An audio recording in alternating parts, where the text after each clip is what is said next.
1985, I met a guy who was born and raised in Connecticut.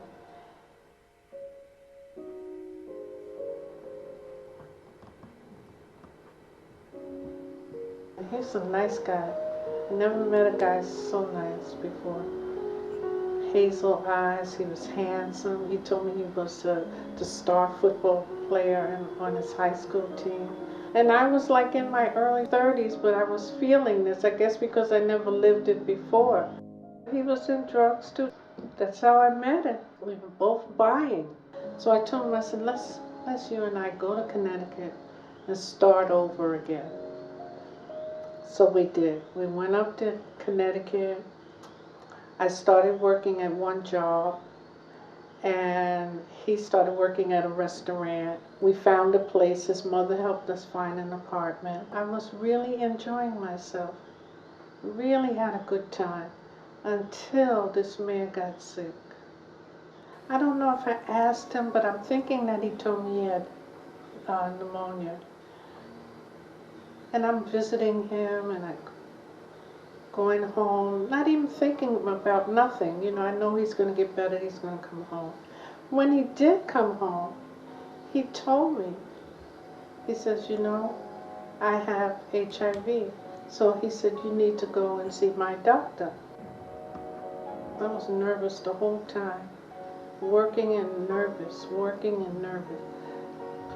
He told me over the phone, he says, yeah, you have it too. I was just too devastated, too devastated. I got immediately scared. Immediately I thought I was going to die, because he had told me I need to get my affairs in order because I didn't have too much time left. When he told me he had the virus, he also told me in the same breath that he was gay. That was it.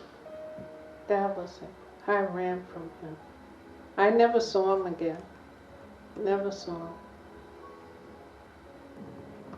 I don't know if I got it because he was homosexual or because we were using drugs. I'm drug-free, I'm alcohol-free, and I am truly living now. There are things that I want to soar, play in, do, but this neuropathy, it seems to stop me somewhat. I look forward to 20 more years. I really do. And I look forward to the aging process, which I used to be extremely afraid of. Getting old meant death, and I was afraid of death. Getting older, I realized all of these things is what nature brings. People die. And there's a sort of beauty and a sweet ending to that.